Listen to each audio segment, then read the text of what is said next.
อวันนี้ทำอะไรหรือเปล่าเสร็จแล้วก็เกลพาผัวไปกินข้าวว้ายมีผัวเหรอหนูมีนานแล้วพี่พลอยจะ3 ปีแล้วอย่ามาแรง ทำไมเหมือน พี่ ฉัน พลอย รู้สึกว่าไม่เคยเจอนางอยู่กับผัวเลยอะ ก็เที่ยวกับเพื่อนหนูไม่ชอบเที่ยวกับผัว เพราะอะไรอะ ไม่รู้ว่าเราขี้เกียจดูแลคนอะ ไม่มีผัวอะไร เห็นไหมล่ะ 3 ปีละ เห็นไหมล่ะ ไม่คือที่มึงตกใจเนี่ยคือ คิดว่าเขาแบบว่า โสด ใช้ชีวิตอย่างนี้ไม่น่ามีผัวถูกไหมเพราะเขาใช้ชีวิตเขาแดกเหล้าเขาอยู่กับเพื่อน แหม่เยฝนยังไม่เคยเอาผัวมาเจอเพื่อนเลย เคยเจอครั้งหนึ่ง ผัว ไม่อย่างนั้นกูไปงานแต่งเลยอันนั้นกูรู้เลยแล้วกูรับ แล้วเขาจะขอไหมล่ะ แต่ก็ยังตกใจอยู่ดีว่ามีแฟนเราไม่เคยถาม ดู เรื่อง เหมือนคนไม่มีใครเอาอ่ะ ไม่ใช่ดูโสดอะ เขาไม่เปิดตัวหรือเปล่า ดูเป็นอะไรอย่างเงี้ย เรื่องราวมึงมันแซ่บเกินไงก็เลยคิดว่ามันไม่น่าจะมี ผู้ชายเขาชอบแซ่บ อย่างนี้แค่มันดูแบบรักมีนานแล้วใช่ไหม ๆเยแค่เลิก3 ปีเลยค่ะ อ้าวพี่โสดเหรอ เห็นไหมล่ะสับสนกันไปหมด อันนั้นเขาไปอยู่ในมโนจิตมโนภาพเลยเขา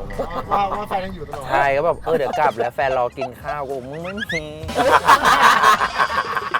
ทุกวันเนี้ยมีทำอะไรบ้างในวันหนึ่งอะอยากรู้ เดี๋ยวนี้หนูไปตามรายการคนอื่นหนูก็ไม่ค่อยทำของตัวเองละ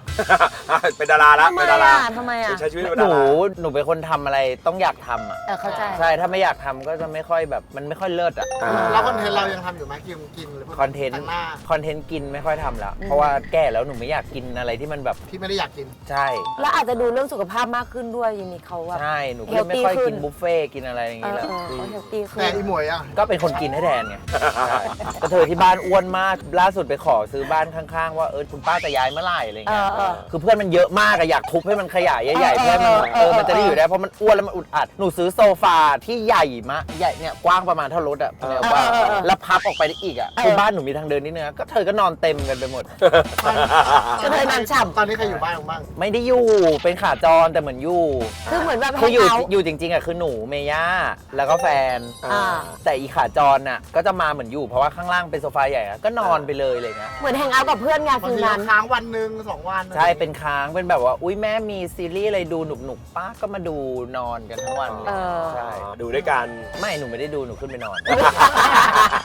แต่เราก็ชอบ ชอบมาก เพราะว่าเราลงมาเราเจอเพื่อนเราก็จอย ฮวงจุ้ยไงเราไม่ได้เลี้ยงปลาไงเราก็ให้มีอะไรขยับอยู่ในบ้าน เลี้ยงเพื่อน ให้มันขยาย ใช่ เดี๋ยวบ้านมันตาย บ้านมันตาย อะไรยังไงอะแล้วคือวันๆก็คือ อ ทำอะไรบ้างอันนี้ยังตอบ แต่ ไม่ได้ตอบ นอกจาก เลย นอกจากออกรายการคนอื่นคอนเทนต์ตัวเองทำอยู่ไหม ไม่ทำ ไม่ทำหนูมีอัดไว้บ้างนะ เหมือนฟุกกะลอนเขาจะอัด walk week ใช่ไหม อืม เขาจะอัดใน1 วีคเขาทำอะไรบ้างเลย อืม ของหนูจะเป็น walk feel เอาตามฟิล ใช่สมมติว่าอุ๊ยช่วงนี้ตลกมากหนูก็จะอัดเก็บไว้แล้วเขาไปตัดรวมทีเดียว เป็นยำรวม ใช่ยำรวม แต่ว่านางก็จะทำช่วงนี้ก็มีแบบพวก MV ทำเพลงทำอะไรอย่างงี้ไง ใช่ แล้วถ่ายที่อื่นนางถ่ายอยู่ปะ ฮิววีดถ่ายเดือนละครั้ง คือหลายคนเขาก็ปังไงคิวเขามันก็ไม่ได้เพราะเวลาถ้าสมมติว่าเคยคุยกันแล้วว่าถ้าสมมติจะไปต่างจังหวัดอะแล้วถ้าจะเอาสนุกจริงๆอะส่วนใหญ่เราต้องไป 2-3 วัน อืม ถ้าไปกลับอะไม่สนุกมันดูไปทำงานใช่มันต้องแช่มันต้องแบบ ต้องหา สนุกปุ๊บถ่ายอะไรเงี้ย ก็คือแต่ก็ยังที่อยู่ยังเป็นเที่ยวอยู่ เป็นเที่ยวแต่มันก็จะยากตรงที่ครบคนบ้างไม่ครบคนบ้างเพราะว่าคิวแต่ละคนเขาก็รับไปเรื่อยอะไรเงี้ย แล้วงานเพลงอีเวนต์ต่าง รับบ้างไหมแบบเหมือน ๆ แบ รับบ ไหมเพราะตอนนี้เพลงดังมากนะเพลงดังหลายเพลงด้วยนะ คือหนูอะไม่ค่อยรับจนผู้จัดการบอกว่าเราจะไม่มีกินนะแม่ คือเขาก็ต้องรอเงินจากเราไงเขาก็เลยนี่ก็เลยบอกว่างั้นเรียกเรทแบบไม่อยากรับได้ไหมอะไรเงี้ย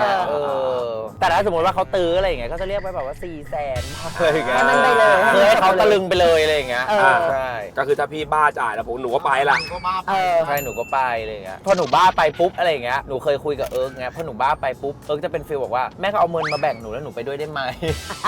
ไม่เราเพิ่งเจอในแคมปิ้งเราก็ยังบอกเลยทำไมไม่แพ็คแบบแพ็คไปด้วยกัน แพ็คคู่ไปเลยใช่ปะ มันจะได้แบบมีเพื่อนด้วยจะได้ไม่เหงาโชว์สนุก คิดว่าพวกหนูอะไม่ได้มี energy ที่เขาเรียกว่าอะไรอะคือ born to be เกิดมาเพื่อ entertain คน โอเค ใช่ ไม่ได้เป็นเพอร์ฟอร์เมอร์ ใช่ถ้าสมมุติว่ามีความรู้สึกว่าที่ตรงเนี้ยอยากไปมากอะหนูคิดว่าหนูทำได้ดีมากอะไรอย่างเงี้ยใช่แต่ถ้าแบบมันต้องทำทุกวันแล้วมันต้องแบบหนูบอกไม่ถูกอะว่าแบบ ที่เราไม่ได้อยาก มากล่าหลายตาที่เราจะต้องรับมือที่เราเข้าใจว่าพอมันเป็นแบบพาร์ทของ LGBTQ หรือกระเทยอะการรับมือกับลูกค้าในร้านเหล้าอะมันจะมากกว่าคนอื่น โอเค เข้าใจ จะมีส้นตีนมา แล้วหนูต้องใช้แบบ เข้าใจแล้ว เดี๋ยว หลักจิตวิทยาในการต่อสู้ตลอดเวลาอะไรเงี้ย ถ้าไม่งั้นเดี๋ยวมึงจะไปตบเขา ใช่ เพราะว่าปกติแค่ไปเที่ยวร้านเหล้าก็ต้องเจอคนพวกนี้อยู่แล้ว ก็คือสิ่งที่ กลัวหรือว่ากังวลที่จะรับมือไม่ใช่เรื่องของงานเยอะหรือไม่ใช่เรื่องที่เกียจทำงานแต่บางทีการดีลกับคนอ่ะเรารู้สึกว่าเราเหนื่อยกับการที่เราต้องดีลกับคนที่บางทีคนเมาด้วย ใช่ บางทีคนที่แบบเขาเข้ามาแล้วเขาเห็นว่าเราสนุกอ่ะเขาก็เล่นกับเรารุนแรงถูกไหมมัน ใช่ ทำให้เราแบบ เล่นเกินเลยล้ำเส้นไปนิดนึงอะไรเงี้ยยกตัวอย่างเฮ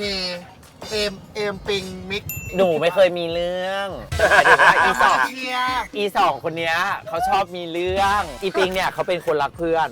ใช่เราชอบรู้จุดอ่อนว่าปิงคือคนรักเพื่อนเอ็มเป็นคนที่ขึ้นง่ายใช่เราเป็นคนชอบแย่ อีนี่ตัวบิ้วนี่ตัวบิ้วตัวบิ้วตัวบิ้ว ไปกี่คนไปกี่คน 3 คนคือรวมตัวกันไม่ได้เลย ปิง มิก ใช่ EM เขาเต้นแล้วก็มีเกย์เนาะเกย์น่ารักอะไรอย่างเงี้ยหน้าตาดีเราก็เลยพี่เอ็มเนี่ยชอบพี่เอ็มมากเขามากัน3 คนแล้วมีอีกคนนึงมันน่ารัก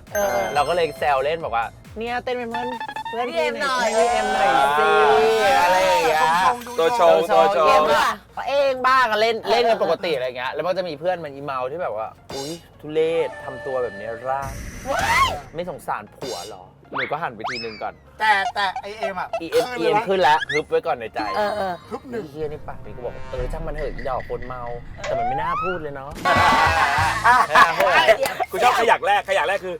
มึง ช่างมันเถอะ คนเมาแต่พอจบตัวนี้ปุ๊บอีดอกแต่มันก็พูดแรงเกินไป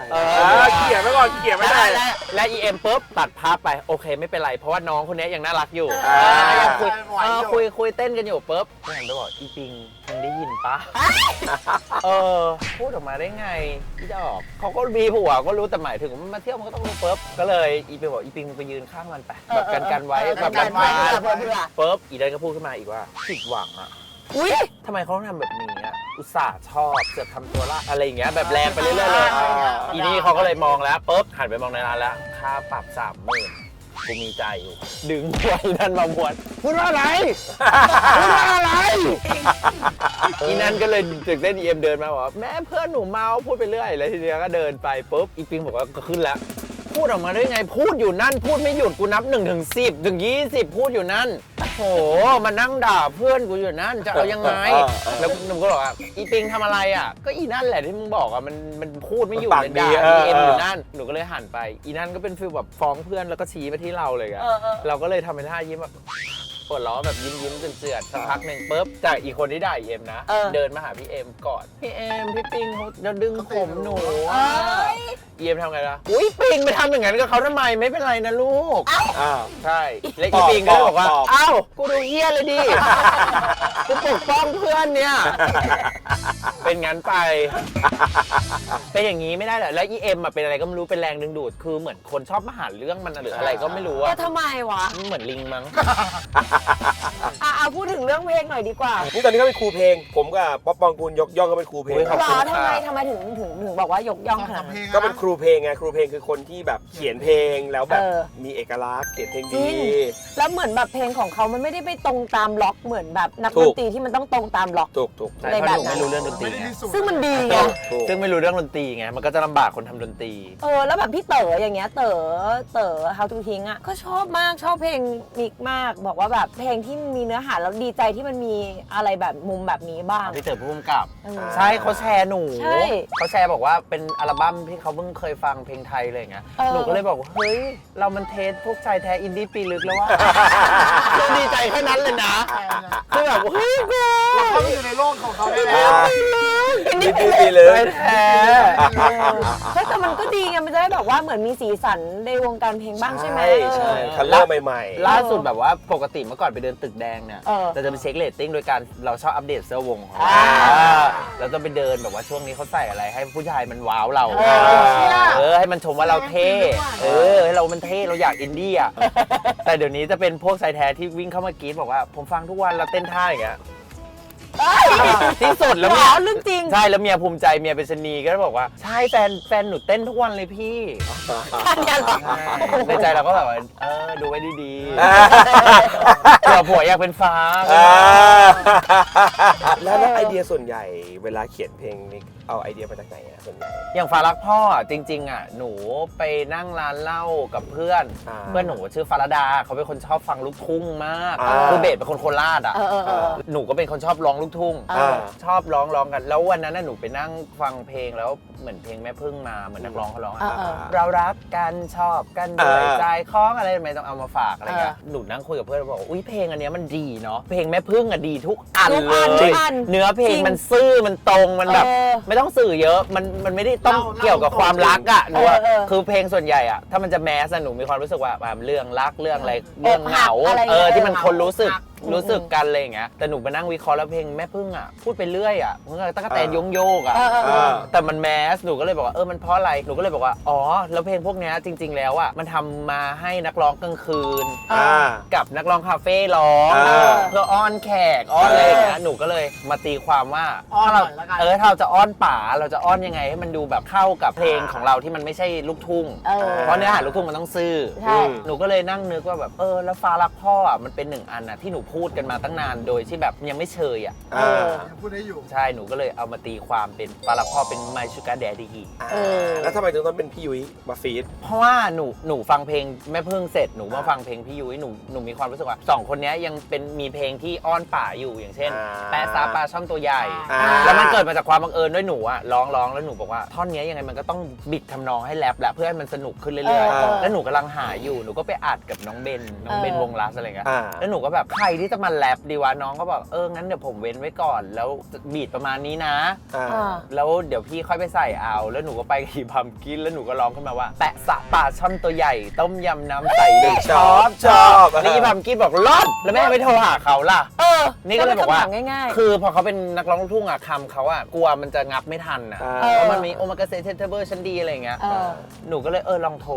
แม่ก็เซเยสแล้วพอแม่เขามาอัดหนูก็เลยบอกเฮ้ยแม่เก่งนี่แม่ก็ทำได้นี่ใช่หนูก็เลยว่ามันน่าจะว้าวมันว้าวเลยแหละแบบว่าเห็นชื่อเพลงอ่ะฟีดพี่ยุ้ยฮะเหรอเยอะมันนี่มันเคมีมันจะลงแบบนี้จริงๆเหรอวะแล้วพอไปเปิดฟังไอ้เฮียดีเพราะมันเป็นป่ารุ่นเก่าป่ารุ่นใหม่ใช่มีป่าหมาเด็กจ้างเนื้อหามันก็เหมือนกันอะไรเงี้ยแล้วรู้สึกว่าแบบมีการพอเขาเขียนเพลงอ่ะเขาเป็นด้วยความที่เขาเป็นคนแบบจับละเอียดคนเก่งอยู่แล้วก็เป็นคนแบบมีเรื่องราวตลอดอ่ะคือมันเลยแบบพอเขียนออกมาแล้วมันดูแบบสนุกไปหมดเลยอ่ะแบบเก็บรายละเอียดเล็กๆอ่ะเพราะหนูมีความรู้สึกว่ามันเป็นคนเล่าเรื่องสนุกด้วยอ่ะหนูเป็นกระเทยแล้วมั้งเฮ้ยเกี่ยวเหรอไม่หมายถึงว่าเรื่องราวเพลงของหนูมันเลยแบบแฟนตาซีอ่ะแบบหนูก็จะแบบมันมีความแฟนตาซีอ่ะสำหรับหนูซึ่งถ้าเพลงนี้มันไปอยู่ในปากผู้หญิงอ่ะเราว่ามันก็จะมันไม่ฉ่ำจริตมันไม่ใช่จริตเนี้ยของหนูมันออกมาฟิลหน้าเอ็นดูด้วยแหละเพราะว่าน่าจะไม่มีพ่อให้มันรักคือถ้าเป็นผู้หญิงร้องมันน่าจะแบบอุ้ยเซ็กซี่เกินป้าชุกกระดิ่งเลยหรอหนูแรงไปไหมลูกอะไรอย่างเงี้ยแต่พอเป็นเราปุ๊บเขาก็อนาจใจก็น่าจะเป็นความฝันของมันนะเนาะอะไรเงี้ยจะเป็นในทางนั้นแต่อีกเพลงหนึ่งอะที่พูดถึงพ่อก็ดีอะที่เป็นแบบเพลงเศร้าใช่ไหมแต่เพราะเพลงคิดถึงโว้ยอันนี้ดีแบบดีเลยอะพี่พลอยฟังได้หรอฟังก็วันนั้นเปิดกับไอ้ทูบไงแล้วมันก็ฟังทั้งอัลบั้มเลยเพราะรู้สึกว่าโห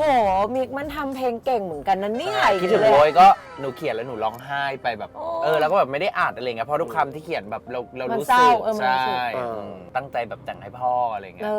คือหนูอะพยายามฟังเพลงที่เขาแต่งให้คนที่เรารักแบบไม่อยู่แล้วอะไรอย่างเงี้ยจากไปแต่สำหรับหนูมาตีความแบบว่าในวันที่เราประสบความสำเร็จอ่ะเราอยากให้เขากลับแบบเธออยู่ที่ไหนทำไมไม่มาหาฉันบ้างเลยอยากให้รู้ให้เห็นให้ชมว่าฉันนั้นเก่งไม่แพ้ใครเลยแค่นั้นเองใช่แต่ว่าไอ้เรื่องการชอบการเขียนอะไรเนี้ยมันมาจากไหนวะมิกเป็นคนแบบชอบเขียนทำไมมันแบบอยู่ดีๆใช่หนูชอบแต่งกรด่าเพื่อนในห้องเลยมันเริ่มจากอันนั้นใช่หนูแต่งไปเรื่อยนะแบบสมมติว่าโอ๊ตปราโมทอะไรอย่างเงี้ยโปรปานอะไรของหนูก็นั่งบรรยายเลยของหนูไปเรื่อยโปรป้านเหรอโปรป้านตดดับพูดอะไรหนูก็ไปแบบให้เพื่อนอ่านด้วยฟังก็จะแบบมีกรประจำตัวคนนู้นคนนี้อะไรอย่างเงี้ยหล่อตั้งแต่เด็กเลยเหรอใช่แล้วพออยู่ในวงเล่าหนูแต่งไปเรื่อยอะอยู่ดีก็ร้องมาเป็นรุกเป็นลับฉันอยากรู้เพราะฉันดูเธอไม่ออกหนูก็แต่งเพลงชอบแต่งเพลงไม่น่าล่ะคุณว่านธนากิจก็เป็นฟิลนี้ฉันก็เลิกเขียนเพลงได้เหมือนกันไปเรื่อยเพอเจอร์ความรู้รอบตัวต้องเยอะหน่อยหนูชอบฟังชอบจำศัพท์แปลกๆชอบจำศัพท์เฉยๆอะไรอย่างเงี้ยอย่างเช่นแรกหน้าอุ้ยบุญมาใหม่นะคะคุณพี่แรกหน้าคือไม่รู้เลยอะไรแรกหน้าคือการเอาหน้าเข้ามาแลกลิ้นกันคือสมางมึงเอามาใส่กูหน่อยดูปากให้ชัดแรกหน้าคือยิ่งกว่าจูบอ่ะคือการถูไปเรื่อย บางทีแบบฟังธรรมหนูก็ฟังนะ อ่ะเหรอ อ่ะอย่างเพลงอันเนี้ยก็เกี่ยวกับสัจธรรม เออ ฤดูร้อนกำลังจะผ่านทุกใบไม้ต้องมีร่วงโรยและผลิใบ ท้องฟ้าจะสดใสอะไรเงี้ย ก็เกี่ยวกับธรรมะไปเลย แต่ว่าแจ้งว่าเป็นคนแบบว่าจับไอ้นู่นไอ้นี่มาชนกันแล้วมันเลิศอยู่นะ เพราะว่าจริงๆแล้วหนูเป็นคนจีบปะทะ ใช่ปะ ไม่เพราะว่าเพลงอ่ะหนูก็ฟังหลายแนว ดูรายการหนูก็ดูไปเรื่อย แล้วจริงๆด้วยเทสล่ะเราชอบฟังเพลงแบบไหนที่สุดแบบโอเคมันเราฟังเพลงเยอะแหละแต่ว่าหมายถึงว่าเพลย์ลิสต์ที่เปิดบ่อย ไม่มีพี่โอ๊ตแล้วแต่วันที่แต่งหน้าเป็นอะไร ๆอ๋อเหรออยู่ จริง แล้วแต่ฟิลไปเล หนู ย กับอีตูนเหมือนกันแต่หนูจะกว้างกว่า อีตัวเขาโรงเรียนอินเตอร์ไง อีตูนถ้าสมมติวันนี้บล็อกตาดำมาแล้วอีดอกก็ทิกมาเลยเพลง เออ ลงมาเคลียร์ล้ว แดงมีวอนได้อะไรไปเรื่อยเลย หนูก็เป็นแบบนั้นใช่อยู่ที่มูดอ่ะหนูบอกไม่ถูกอ่ะ บางทีชีก็เป็นเมียฮิปฮอปนะเนี่ย เออ ก็เป็นดีว่าบ้างบางทีก็เป็นแบบชาวล็อกบ้าง อยากเดินสับก็บียอนเซ่บ้าง เออ ฟังไปเลยหนูเป็นคนชอบแบบเจออะไรใหม่ๆแล้วว้าวอ่ะสมมุติว่าเปิดไปในหมวดหมู่ของบียอนเซ่ไปเจอนักร้องที่เป็นตุ๊ดอุ้ยใครอ่ะเลิศจังหนูก็ไปนั่งฟังของเขาแบบเรื่อยๆเลยอย่างเงี้ยเพราะหนูมีความรู้สึกว่าเมืองนอกเขาเก่งอ่ะสไตล์เขาชัดอ่ะคนนี้เป็นแนวนี้คนนี้แนวนี้อะไรอย่างเงี้ยหนูก็ไม่รู้จักหรอกว่าอันนี้ดนตรีเรียกว่าอะไรแต่หนูก็จะแบบอุ๊ยจังหวะนี้เลิศจังเลย ชอบจังหวะแบบนี้ ใช่ สไตล์แบบนี้ แสดงว่าทุกเพลงก็พยายามหาเรฟเฟรนซ์ก่อนว่าเราอยากได้ดนตรีประมาณไหนอะไรอย่างเงี้ยป่ะแล้วโยนให้โปรดิวเซอร์ช่วย ยากมากเลยพี่โอ๊ตหนูร้องมาเสร็จปุ๊บหนูต้องมานั่งแบบว่าหนูเรียกไม่ถูกว่าอันเนี้ยเรียกว่าสไตล์อะไร เออ อ่า บางทีก็ต้องมานั่งหาเรฟเฟรนซ์กันแบบ 3-4 เดือนเนี่ยนะ อ่า ว่า โอเค เพราะว่าหนูจะเลือกอะไรที่มันใกล้เคียงในหัวหนูมากที่สุดอะว่าในจังหวะอุ้ยดนตรีเนี่ยอุ้ยถูกต้อง เพราะว่ามันจะมีวิชั่นในหัว แต่บอกไม่ถูกว่ามันคืออะไรเพราะไม่ได้เป็นคนเรียนดนตรีไง ใช่หลังๆเริ่มยากแล้วหนูทำไปเรื่อยเลยเสียงไวโอลีนเสียงอะไรหนูใส่ไป แล้วก็ยากตรงที่อะไรปะไม่รู้โน้ตค่ะ นี่ไง หนูก็แบบหนูทำอย่างนี้ไปเรื่อยเลย แล้วพอเขาสีมาหนูบอกไม่เหมือนเอาใหม่ การ ใช้ ทำ เซ งาน ส์ ใช้เสียง ใช่ เซนส์ ปั้นๆไป ใช้เซนส์ล้วนๆเลย เอาที่เราชอบอ่ะ ฉะนั้นพอมันเราไม่ได้มีพื้นฐานเล่นดนตรีเราเลย อธิบายเป็นศัพท์ทางดนตรีไม่ถูก ใช่ แต่แค่บอกว่าอันเนี้ยใช่ ใช่ อันนี้ถูกต้อง ใช่ คือวิธีการทำงานแต่ละคนไม่เหมือนกันไงแบบนางก็อาจจะแบบใช้วิธีทำเพลงอะไรเงี้ยจนแบบได้จังหวะที่ชอบ เพลงที่ปล่อยมาเนี่ยล่าสุดเนี่ยเพลงไหนแก้เยอะสุด ลองแกล้งหายไป เพราะว่าอะไรอ่ะ คือลองแกล้งหายไปอ่ะเป็นเพลงที่หนูชอบมาก เพราะว่าภาพในหัวหนูอะคือดีว่าเลยอ่ะ วินนี่ฮูสตัน ว้าย เพราะมันจะมีท่อนสุดท้ายที่แบบ เหิน ตุ้มขึ้นมาอย่างนี้เลย หนูชอบมาก หนูไม่ได้ฟังเพลงอย่างเงี้ยในไทยนานมา หนูก็แต่งไปปุ๊บรอบแรกไม่เก็ตมาเป็นสตริงเป็นวงเป็นแบนด์เลย ก็แก้กันอยู่แก้ไปเรื่อยๆ3 ปีอ่ะพี่โอ๊ต โอ้โห จริงๆ แก้ส่งไปส่งกลับแล้วก็หยุดไป 6 เดือนบ้างกลับมาอีกจนพี่โอ๊ตเขาทำให้พี่โอ๊ตอยู่บีไมเนอร์เขาก็บอกว่า 3 ปีแล้วน้องมิกจะปิดโปรเจกต์ยัง แล้วหนูไม่รู้ด้วยซ้ำว่าหนูจ่ายตังค์แก้ไปอ่ะเท่าไหร่เพราะหนูแก้ไปเรื่อยๆเลย แล้วเขาจะบอกว่าแก้มันจะเป็นในส่วนของตังค์เงินนะคะหนูบอกหนูไม่เคยมีปัญหาตรงนี้ค่ะ แล้วก็โชว์ฟอร์มส่งไป จนอันสุดท้ายอ่ะ อันสุดท้ายมันเป็นฟิลแบบ 70 เขางงว่าอีเครื่องดนตรีเนี้ยคืออะไรประมาณ 2 วัน แล้วหนูก็ไม่รู้ชื่อมันว่ามันคืออะไร มันคืออีเสียงเนี้ย ไอ้นี่ไงไอ้ใช่ เขา บอก อะไรคือกริ๊งหนูบอกไม่รู้ที่มันเป็นแท่งไม่เท่ากันแล้วรูปดังกริ๊งอะ แต่ว่าพอแบบเอาทุกอย่างมารวมกันแล้วมันเห็นทั้ง finish product แล้วอะภูมิใจปะ ภูมิใจมันเหมือนภาพในหัวหนูไง ใช่ปะ ใช่หนูเป็นคนชอบทำอะไรแบบ ต้องมีภาพในหัวก่อน ภาพในหัวแล้วถ้ามันเหมือนภาพในหัวหนูก็เลยไม่ได้หวังผลว่ามันจะดังไม่ดังแต่มันแค่สะใจว่ามันออกมาเป็นอย่างนั้นอะไรเงี้ย แล้วมิกเป็นคนที่แบบว่าวิชั่นทุกอย่างคือเทสดีมากอะหรือแบบวิชวลอะวิชวลของการแบบเห็นตัวเองอะคือดีมากอะคือมันบางคนมันไม่เห็นตัวเองนะ แต่ว่าชอบเพลงสไตล์นี้แล้วเอามายำรวมกันอะแต่มิกเป็นคนที่เห็นภาพรวมทั้งหมดนอกจากเพลงด้วยอะการแต่งตัวหรือวิชั่นภาพอะ โชคดี MV ด้วย โชคดีตรงที่หนูเป็นคนแบบชอบดูด้วยมั้งหนูเลยรู้ว่าการทำอัลบั้ม1 อัลบั้มมันจะต้องมีลุคออกมาแล้วใช่แล้วก็ต้องมีเขาเรียกว่าเรื่องราวของเพลงสตอรี่ ของมัน ใช่หนูก็เลยนึกออกว่าภาพรวมของหนูอะมันจะออกมาประมาณนี้คือหนูอยากให้มันผีๆหน่อยอะ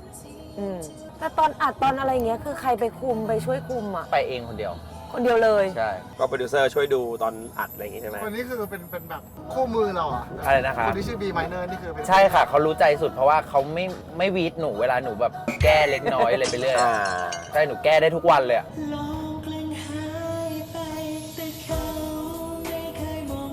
เ คือมันเป็นกระเทยอ่ะ ค่อยๆเติมค่อย ใช่ ๆเติม แล้วมันก็จะเติมไปเรื่อยๆจนมันแบบ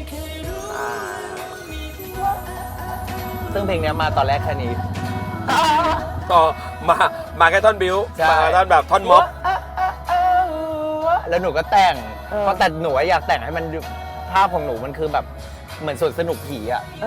แล้วก็ใช้คอรัสเยอะมากอันเนี้ย คอรัสจริงด้วย ใช่ หนูใช้คอรัส3-4 คน สะใจนะเว้ยแบบเพลงออกมาทุกเพลงก็สะใจอ่ะ เอาคอรัสมาเยอะ ใช่ หนูอยากให้มันเป็นบทอ่ะ กอสเปลหน่อย ใช่ เนี่ยเขายังไม่รู้เลยว่ามันคือสไต ใช่ ล์ แล้วหนูก็ไปหาเองนะ คอรัสอ่ะ เออ ถ้าหนูไปเจอใครแล้วแบบเหมือนเขามาสอนใครร้องเพลง หนูถามว่า พี่ร้องเพลงได้ปะ อ๋อ พี่มานั่งคุมปกติพี่เป็นคอรัส เอ้า พี่ไปหาเพื่อนมาให้หน่อย3 คน มันสะใจไว้ ใช่มันสะใจ เหี้ย เป็น ภูมิใจว่ะ มันอยากเป็นดีว่างไงก็ เอ เธ อ ออะ ภูมิใจ ก็ ว่ะ ทำไปเรื่อย แล้วเดี๋ยวจะมีพวกฟิสิกอลขายป่ะพวกซีดีพวก หนู ไวนิลพวกอะไร ไปถามเขาแล้วมันแพงอะหนูคิดว่าคนอื่นเขาไม่ซื้อเราเปลืองตังค์ให้เขาไปทำอย่างอื่นดีกว่า หนูก็เลยตัดปัญหาขายเสื้อไปเลยไง ชีไข่เสื้อดีมากเหอะ ไม่แต่นั้น เสื้อนางอะ ทำเสื้อขาย เพราะว่าจะ เสื้อทัวร์ ทำตังค์มาทำ MV ถูกป่ะ ใช่ เจ๋งมากเลยอ่ะ เหมือนแบบเฮ้ยจะทำ MV ได้สัตว์กูขายเสื้อเราเอากำไรจากเสื้อไปทำ MV แม่งนั่นเลย ใช่ แล้วก็เดี๋ยวจะมีออกใหม่นะคะฝากด้วยเพราะเดี๋ยวจะมีอีก MV อีกแล้ว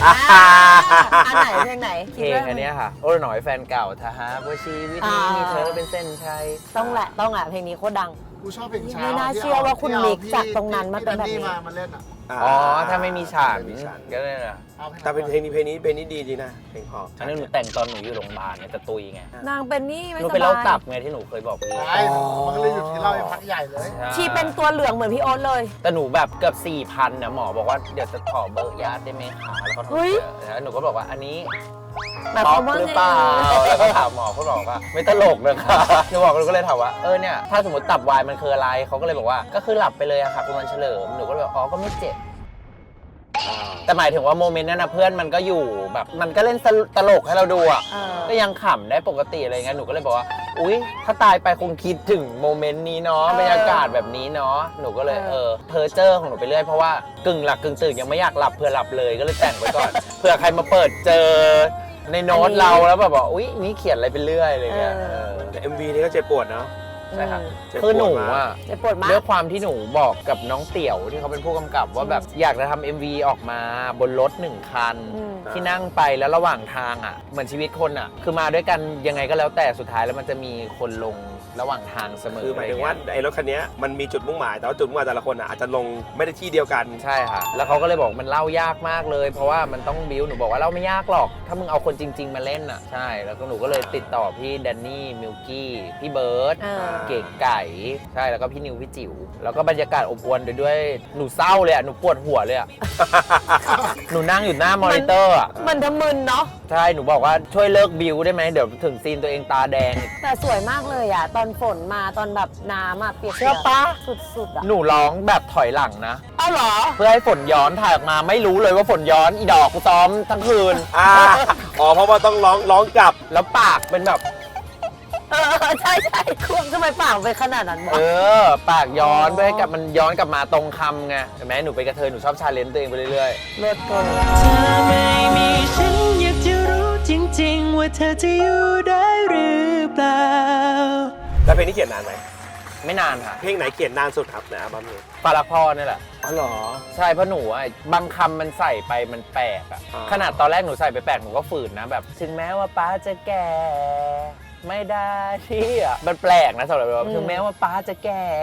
มันดูลูกทุ่งอ่ะ มันเนิร์มันเนิร์ ใช่ แล้ว MV เลิศมากอ่ะ ชอบอ่ะ โปมากสุดๆ แต่จ ช ริต อบ มันต้อง มาก จริตมันได้อ่ะ อันนี้ก็เป็นแบบ แล้วเพื่อนเก่งมากนะ แต่ละคน และนี่คือความฝันของพวกเราเองนะคะ นักศึกษาสาวที่เซ็กซี่ เออ เพราะตอนเรียนมันหัวโปกอะหนูอะ แต่อยู่ในห้องเช่านะ มาชอบแค่เธอที่หมดใจลายที่มาให้พอรักจริงไม่ได้หลอกแค่อยากจะขอให้พูดช่วยฟ้าหน่อยเงินในบัญชีไม่พอใช้พอโอนให้ฟ้าหน่อยได้ไหมและอยากได้รถคันใหม่หนึ่งคันนะฟ้ารักพอ มึงคิดว่าเพลงไหนน่าจะดังสุด ฝรั่งพ่อมั่นใจมาก เพราะว่าหนูปล่อยเป็นเพลงสุดท้าย ตอนทำเสร็จแล้วก็ฟังดูก็รู้แล้วใช่ไหม คือเราเปิดปุ๊บแล้วเพื่อนร้องได้เลยอ่ะ มันซึ่งรู้ว่าแบบ ใช่ละ อ่า คือหนู เช็คกับเพื่อนก่อน คือใช่เพราะเพื่อนไม่ได้ร้องได้แต่เพื่อนทำได้แบบแล้วแบบอ๋อโอเค แสดงว่ามันเข้าไปในหัวคน เอียร์เวิร์มละเรียบร้อย เฮ้ยพี่ยุ้ยใส่ฝอ YYY นะคะAKM อ่ะ is me YYY หนูชอบ ดอกส้มสีทองสุดๆถ้าวันหนึงหนูจะแต่งเพลงให้พลอยหอวังเนี่ยต้องแต่งเพลงอะไรดี หน่อยไป ก็แฟชั่นอ่ะ แต่ยังไม่มีใครที่ทำให้พอยอมนะ จริง ไม่เอาไม่ อาจจะเป็นเพลงก็แฟชั่นอ่ะ เฮียนี่เก่ามาไปอยู่เก่าเก่าวะ หรืออีกเพลงหนึ่งได้นะ เอาของพี่จตุรงค์มาทำไม ไม่กินเด็กค่ะไม่กิน เฮ้ย เฮ้ย ไม่จริงอ่ะ มันกินเด็กทุกวัน เย้ ขอบคุณครับโอ้ยสนุกมาก